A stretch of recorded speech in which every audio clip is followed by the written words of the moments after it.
Hello and welcome to video number 4. In this video, we're going to talk about your title and your description. So let's take what you have gathered in the previous video and let me show you how to properly create your titles and descriptions.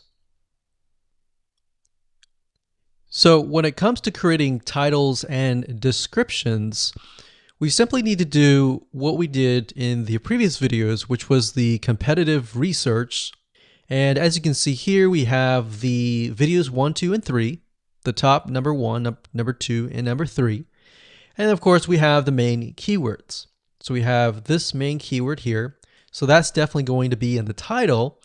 And then of course, if you noticed, the target audience was beginners. So essentially what you're noticing here is that people are calling out the audience, and then of course they have the keyword in the title itself. And then of course you want to make sure that title, main keyword, and target audience is also going to be in your description. Now what I like to do is I like to go look at magazines in that niche. It doesn't necessarily have to be exactly, in this case, Instant Pot, but it needs to be somewhat of that genre. Now, one thing that I noticed was when we took a look at the Instant Pot chicken, you could write out something like top 6 easiest things. So instead of things, you could say chicken recipes or pot roast recipes to cook in your Instant Pot. Or you could say something like Instant Pot chicken dash top 6 easy recipes, or you could use a number. People like numbers, especially knowing that somebody gets an Instant Pot for the sake of saving time. You could say top 6 easy chicken recipes that take less than 30 minutes. Now obviously that's a little bit long, so let's head on over to Google here. So like I said, I like to use magazines. Magazines do a great job in creating titles. So as you can see here, I typed in Instant Pot magazine, and to the right, you'll notice that there's Instant Pot all-time recipes. So let's just go ahead and open that in a brand new window, like so. So it looks like we have to pay, but let's just go ahead and click the free sample. So we can see Instant Pot's all-time best recipes. So you could do something like all-time best chicken recipes, or Instant Pot dash all-time best chicken recipes, or all-time best chicken Instant Pot recipes.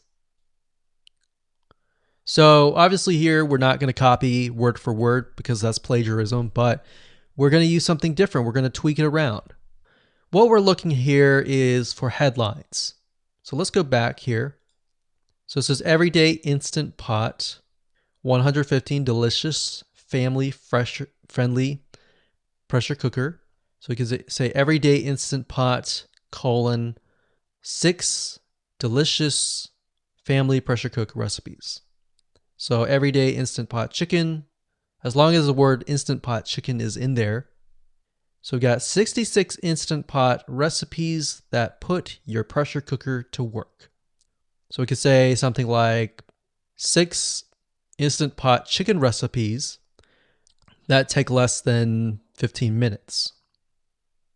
And yes, believe it or not, Instant Pot can literally cook something like a pot roast within less than an hour, or sometimes half an hour. Because it's a pressure cooker, it cooks a lot faster. So that's what I like to do, is I like to take a look at magazines. So it doesn't necessarily have to be Instant Pot in this example. It can be another food magazine. So essentially that's how to create the titles. As far as the description goes, if you take a look at what they've written here, the first one that's ranking really well, as you can see here, we've got Instant Pot 101 for beginners. So you'll notice that they are trying to target the keyword Instant Pot 101 for beginners. So they've stated that in the title, and they've also put it in the description. So it says everything you need to know about how to use the Instant Pot in a beginner Instant Pot recipe. So notice that they use the keyword beginner Instant Pot twice. And then of course they got Instant Pot hacks, Instant Pot yogurt. And what they're essentially doing here is they're linking to other related videos. Now, Google's smart enough and YouTube's smart enough to have an algorithm to read the description and think, okay, they've got other videos that they've created that are related to Instant Pot.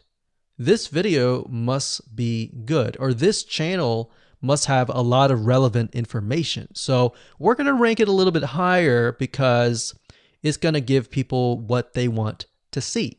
So now we look down here, it says Instant Pot Chicken. So this is the lady who is ranking really high on Instant Pot, but also Instant Pot Chicken. So it says cook with me as I try a new recipe with my Instant Pot. So we can see the keyword Instant Pot here.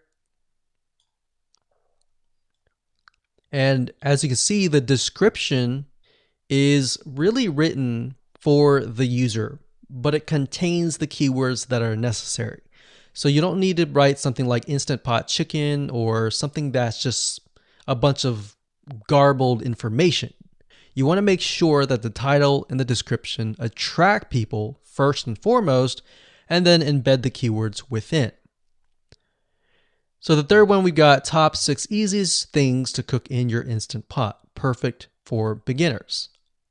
So it says, today I'm sharing with you the 6 easiest things to cook in your Instant Pot. So you can see here, the title is here, but the title is also in the description. It says, now these are perfect if you are just starting out or even had the Instant Pot for a while. So you can see the keywords that are embedded, but it's really written for the user. And that's the way it should be, because the title and the description will actually show up in the YouTube search engine, as you can see here. So we've got the title, we've got the description. So we want to make sure that the first sentence in your description is catchy as well.